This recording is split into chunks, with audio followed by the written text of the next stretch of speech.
Number one అంటారు. అసలైన number one Guru Kashi university.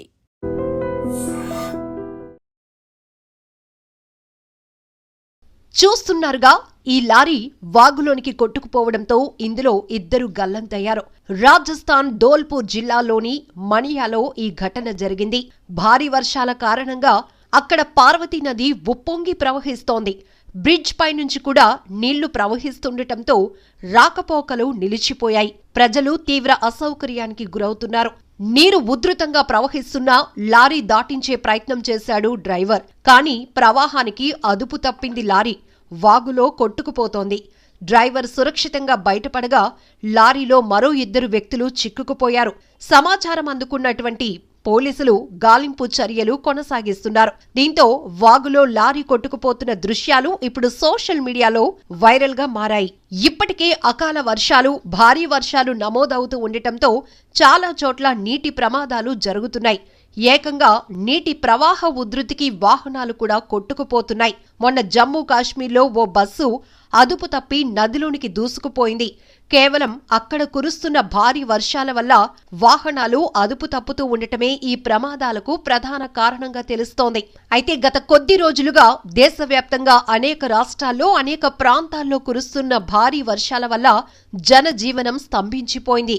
ప్రజల రాకపోకలకు తీవ్ర అంతరాయం కలుగుతోంది. అయినప్పటికీ అత్యవసర పరిస్థితులే కాకుండా రోజువారీ జరగవలసిన ప్రయాణాల కారణంగా కూడా ఇలా ప్రమాదాల బారిన పడుతున్నారు ప్రజలు. ముఖ్యంగా భారీ వాహనాల్లో ప్రయాణించేవారు, ఆ డ్రైవర్లు వాగులను దాటించేద్దామనుకుంటున్నారు. కానీ అదుపు తప్పి ఇలా వాగుల్లో, నదుల్లో చిక్కుకుపోతున్నాయి భారీ వాహనాలు. వాటితో పాటు అందులో ప్రయాణిస్తున్న వారి ప్రాణాలు కూడా అగమ్యగోచరంగా మారుతున్నాయి.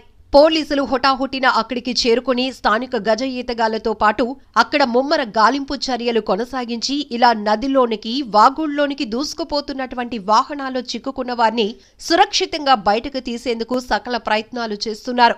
ఆ తర్వాత భారీ క్రేన్ల సాయంతో నీటి ప్రవాహంలో కొట్టుకుపోతున్న వాహనాలను బయటకు తీసే ప్రయత్నాలు కూడా జరుగుతున్నాయి. ఏది ఏమైనా భారీ వర్షాలు, వరద ఉధృతుల కారణంగా అనేక ప్రమాదాలు జరుగుతుండటం, క్షణాల్లో సోషల్ మీడియాలో ఆ వీడియోలు వైరల్ అవుతూ ఉండటం ఒక రకంగా తీవ్ర భయాందోళనకు గురవుతున్న పరిస్థితులు.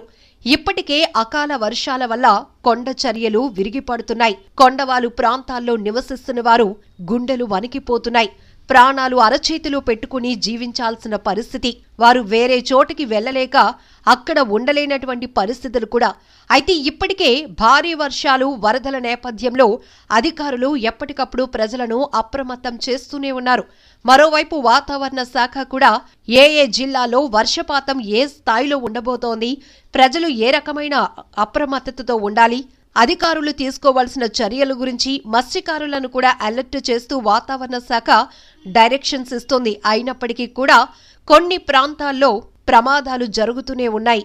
ఇప్పటికే భారీ వర్షాల వల్ల, వరద ఉధృతుల వల్ల ప్రమాదం పొంచి ఉన్న ప్రాంతాలను గుర్తిస్తున్న అధికారులు అక్కడ ఉంటున్నటువంటి ప్రజలను అప్రమత్తం చేస్తున్నారు.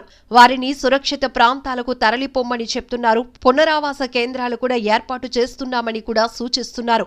అయినప్పటికీ కూడా ఈ ప్రమాదాలు ఆగటం లేదు. ఇప్పుడు వాగులో కొట్టుకుపోతున్న ఈ లారీ దృశ్యాలు చూస్తుంటే కూడా అందులో చిక్కుకున్న వారి పరిస్థితి ఏంటా అనిపిస్తోంది. ఎటు చూసినా నీటి ప్రవాహ ఉధృతి. కానీ అందులో గల్లంతైన వారు తమ ప్రాణాలు కాపాడండి అంటూ కేకలు వేసినా ఎవరికీ వినిపించలేనటువంటి పీకల లోతులో ప్రవహిస్తున్న వరద ఉధృతి అది. అయితే డ్రైవర్ నిర్లక్ష్యపు ఆలోచన ఇప్పుడు మరో ఇద్దరి ప్రాణాలను రిస్క్లో పడేసింది. నీటి ప్రవాహాన్ని ఎలాగైనా దాటించేయాలనే ఉద్దేశంతో లారీని ముందుకు పోనిచ్చాడు. కానీ అక్కడ అదుపు తప్పి లారీ వాగులోనికి కొట్టుకుపోతోంది. పోలీసులు అక్కడికి చేరుకుని గాలింపు చర్యలు కొనసాగిస్తున్నారు. వారిని బయటకు తీసే ప్రయత్నాలైతే ముమ్మరంగా కొనసాగుతున్నాయి. ఏది ఏమైనా ప్రకృతి వైపరీత్యాల వల్ల కలుగుతున్న ఇలాంటి ప్రమాదాల పట్ల ఎప్పటికప్పుడు అప్రమత్తంగా ఉండాల్సిన అవసరం చాలానే ఉంది.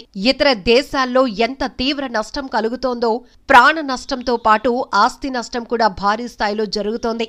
మన దేశంలో కూడా అనేక ప్రాంతాల్లో అకాల వర్షాల వల్ల తీవ్రని నష్టం జరుగుతోంది. పంట నేట మునగటంతో రైతన్నలు గగ్గోలు పెడుతున్నారు. మరొక వైపు నీటి ప్రవాహాల వల్ల జరుగుతున్న ప్రమాదాలతో ప్రజలు ప్రాణాలు కూడా పోగొట్టుకుంటున్నారు. నిజంగా ప్రస్తుతం ఉన్నటువంటి సమాజం దేనికి ప్రయారిటీ ఇస్తుంది? ఆర్థిక సంబంధాల చుట్టూ మాత్రమే తిరుగుతోంది. మళ్ళీ ఎన్నికలంగానే చాలా విరక్తి కలుగుతాం. మంచి అనిపిస్తుంది కదా, లేడీస్ కూడా ఛాలెంజింగ్ జాబ్స్ చేసినప్పుడు చాలా బాగుంటది. ట్రాఫిక్ అసిస్టెంట్స్ గా నియమించిన ట్రాన్స్జెండర్స్ అందరితో సాల్యూట్ చేయించుకుంటున్నారు. ఫుడ్ డెలివరీ ఇవ్వటానికి వెళ్ళినటువంటి డెలివరీ బాయ్ అనిల్ పై